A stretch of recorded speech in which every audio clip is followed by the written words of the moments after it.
तो आज के हमारे हम इस वीडियो में हम देखेंगे थ्योरी ऑफ कंप्यूटेशन क्या है। थ्योरी ऑफ कंप्यूटेशन, ये थ्योरी ऑफ कंप्यूटेशन के ऊपर मैं अपने आने वाले वीडियोस में काफ़ी सारे वीडियोस लाने वाला हूँ। इसका एक प्लेलिस्ट बनाने वाला हूँ। उससे पहले हम जानते हैं थ्योरी ऑफ कंप्यूटेशन क्या है। ओके, तो थ्योरी ऑफ कंप्यूटेशन, हम कंप्यूटेशन जानते हैं। कंप्यूटेशन का मतलब क्या होता है? अभी सपोज ये हमारा मशीन है, ये हमारा कंप्यूटर मशीन है। हम इसे कुछ सर्टेन इनपुट वैल्यू दे रहे हैं, जैसे एक्स। तो फिर अब ये एक्स के ऊपर हमें कुछ फंक्शन प्रोवाइड करेगा, जैसे कि ये फंक्शन के रिलेटेड हमें आउटपुट देगा। ये हमारा इनपुट हो गया, तो ये आउटपुट देगा। तो सपोज़ ये कंप्यूटर हमारा, ये कोई भी मशीन हो सकता है। अभी सपोज़ मैं इसे समझ लेता हूँ कि हमारा कैलकुलेटर है। तो अब हम कैलकुलेटर में जो भी इनपुट देंगे, वो इनपुट के हिसाब से वो हमें आउटपुट देगा। तो ये हमारा कंप्यूटेशन हो गया। तो अब ये कंप्यूटेशन क्या है? तो efficient way to problem solving. Computation हमें मदद करता है कोई भी प्रॉब्लम को सॉल्विंग करने का एफिशिएंट वे क्या है। तो इसे हम लॉजिकली हम ऐसे एक्सप्रेस करते हैं मैथमेटिकल वे में, उसे समझने के लिए कि हमारे कंप्यूटर के अंदर जो भी प्रोसेसेस है, जो भी हमारा वर्किंग मैकेनिज्म है, वो कैसे काम करता है, कहाँ से स्टार्ट होता है, कहाँ से एंड होता है, वो हम ऐसे मैथमेटिकल वे में समझते हैं। अब ये मैथमेटिकल वे का रिप्रेजेंटेशन हम कोई भी वे में रिप्रेजेंट कर सकते हैं। वो डिपेंड करता है हमारे काम के ऊपर। अब इस सपोज़ मैं एक ऐसा मैथमेटिकल वे बनाता हूँ हमारे general day to day life का। सपोज़ ये हमारा रूम है। अभी मैं चाहता हूँ कि जो भी रूम में पहले एंटर करे वो लाइट ऑन करे। मतलब ये एंट्री का हो गया, सपोज़ ये हमारा एग्ज़िट का हो गया। तो जो भी एंटर करे तो लाइट ऑन हो। ओके, तो ऑन। फिर जब एग्ज़िट करे तो लाइट को ऑफ़ करे। ये ऑफ़ हो गया, ये ऑन हो गया। तो ऐसे ये यही हमारा स्टार्टिंग पॉइंट ही फाइनल पॉइंट बन जाएगा। तो ये जैसे कि ये एक लॉजिकल रिप्रेजेंटेशन है कि कैसे हम कंप्यूटेशन को लॉजिकली एक्सप्रेस करते हैं मैथमेटिकल वे में। तो अब इसका और डेफिनेशन देखते हैं। Efficient way to problem solving. Okay, ये हमें मदद करता है कोई भी प्रॉब्लम को एफिशिएंट वे में सॉल्व करने के लिए। और basic idea and model under computing. अब ये कंप्यूटर है, जैसे कि मैं इससे पहले ही बोल चुका हूँ, ये कैलकुलेटर है। तो कैलकुलेटर का पूरा प्रॉपर वर्किंग फंक्शन समझने के लिए हमें एक बेसिक मॉडल और आइडिया प्रोवाइड करता है ये कंप्यूटेशन। ओके, और कंप्यूटेशन हमें डील करता है एफिशिएंसी, मतलब कंप्यूटेशन हमें हेल्प करता है समझने के लिए उसका एफिशिएंट क्या है, उसके लिमिटेशंस क्या है, और उसका कैपेबिलिटी क्या है।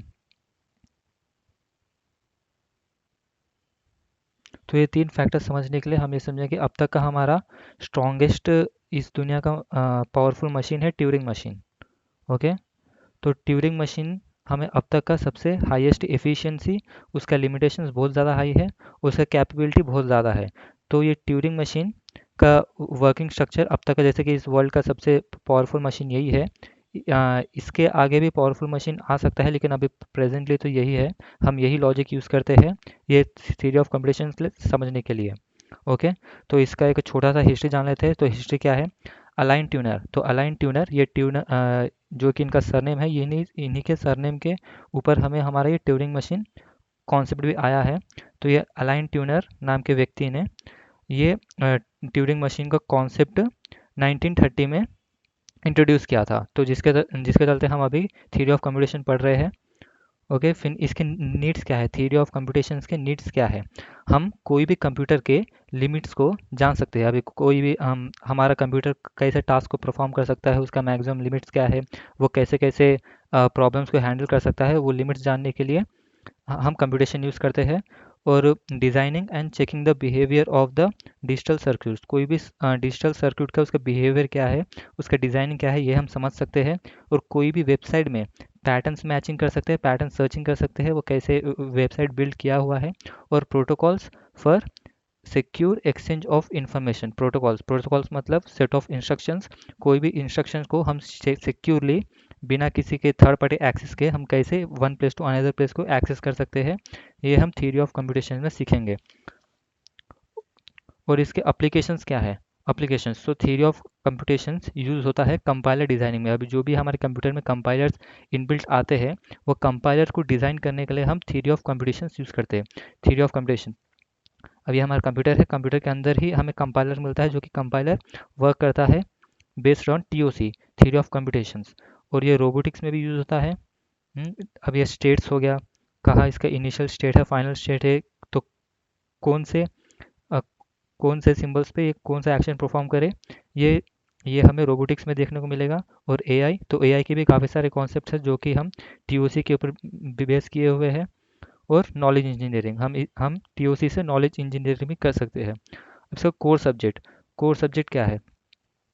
तो कोर सब्जेक्ट देखेंगे। हम्म, तो हमें कोर सब्जेक्ट्स के नीचे आ जाता है रेगुलर एक्सप्रेशंस और फाइनाइट ऑटोमेटा, जो कि हमारे थ्योरी ऑफ कंप्यूटेशंस का पार्ट है। Context free grammar and push down automata, regular and context free languages, pumping lemma और ट्यूरिंग मशीन एंड अनडिसाइडेबिलिटी।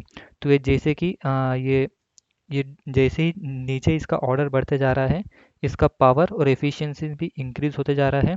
जो हमारा फाइनाइट ऑटोमेटा है, वो ये भी जैसे कि एक मशीन है, इससे अपग्रेडेड वर्जन है हमारा ये पुश डाउन ऑटोमेटा।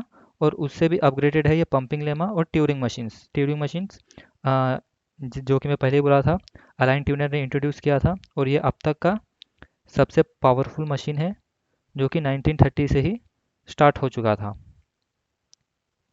तो ये जैसे कि एक हमारा ये डायग्राम रिप्रेजेंटेशन है। एफएसएम मतलब फाइनल स्टेट मशीन, उसके बाद कंटेक्स्ट फ्री लैंग्वेजेस जिसमें आता है पुश डाउन ऑटोमेटा, और उसके बाद ट्यूरिंग मशीन, जो कि ट्यूरिंग मशीन वर्क करता है रिकर्सिव एंड एनिमरेशन कॉन्सेप्ट के ऊपर। और उसके ऊपर आता है अनडिसाइडेबल। ये अभी अनडिसाइडेबल के अंदर हमें आता है Turing machine, push down automata और फाइनल स्टेट मशीन। ये सब इसके सब पार्ट्स है। और जैसे जैसे इसका लेवल इंक्रीज होते जा रहा है, वैसे वैसे इसका एफिशिएंसी और पावर भी इंक्रीज होते जा रहा है। सो थ्योरी ऑफ कंप्यूटेशंस में हम पार्ट्स देखेंगे कि थ्योरी ऑफ कंप्यूटेशन कौन से पार्ट्स में डिवाइडेड है। तो थ्योरी ऑफ कंप्यूटेशंस में आ जाता है पहले तो हमारा ये ऑटोमेटा थियरी, फिर उसके बाद कंप्यूटेशन थियरी, फिर उसके बाद कॉम्प्लेक्सिटी थियरी। तो ऑटोमेटा थियरी क्या है? तो ऑटोमेटा थियरी जो भी हमारा बेसिक उसका डेफिनेशन है, जो भी वो मशीन का कॉन्सेप्ट है, वो हम सब ऑटोमेटा थियरी में डिस्कस करते हैं। ऑटोमेटा थियरी का कुछ एग्जांपल हो गया जैसे कि ये finite automata, context free grammar और ट्यूरिंग मशीन। तो ये सब इसके एग्जांपल है ऑटोमेटा थियरी के। और हम आ जाते हैं हमारा ये कंप्यूटेबिलिटी थियरी। तो कंप्यूटेबिलिटी थियरी हमें हेल्प करता है सॉल्विंग के लिए, कि ये हमारा कौन से प्रॉब्लम्स को सॉल्व कर सकता है, कौन से प्रॉब्लम्स को सॉल्व नहीं कर सकता, वो हम देखेंगे हमारे कंप्यूटेबिलिटी थियरी में। और कॉम्प्लेक्सिटी थियरी, तो कॉम्प्लेक्सिटी थियरी हमें क्या कहता है? कॉम्प्लेक्सिटी थियरी हमें कहता है कोई प्रॉब्लम, और कोई भी प्रॉब्लम जब मशीन में हम जब सॉल्विंग करने जाएंगे, तो वो सॉल्विंग करने के लिए वो प्रॉब्लम कितना कॉम्प्लेक्स है, उसे सॉल्व करने के लिए हमें कौन से ग्रुप्स यूज़ होंगे, वो प्रॉब्लम को सॉल्व करने के लिए हम उसके ग्रुप में डिवाइड करके उसे कैसे सॉल्व करते हैं, ये हम कॉम्प्लेक्सिटी थियरी में देखेंगे। तो ये अभी के लिए इसका कंप्यूटेशन थियरी का इंट्रोडक्शन इतना ही है। मैं अपने आने वाले वीडियोस में हर एक टॉपिक के ऊपर एक डिटेल एक्सप्लेनेशन ला रहा हूँ। तो उसके लिए हमारे चैनल के साथ स्टे कीजिए। मैं आने वाले अपने वीडियोस में हर एक कॉन्सेप्ट के ऊपर एक डिटेल एक्सप्लेनेशन लाऊंगा। थैंक यू सो मच जब के लिए।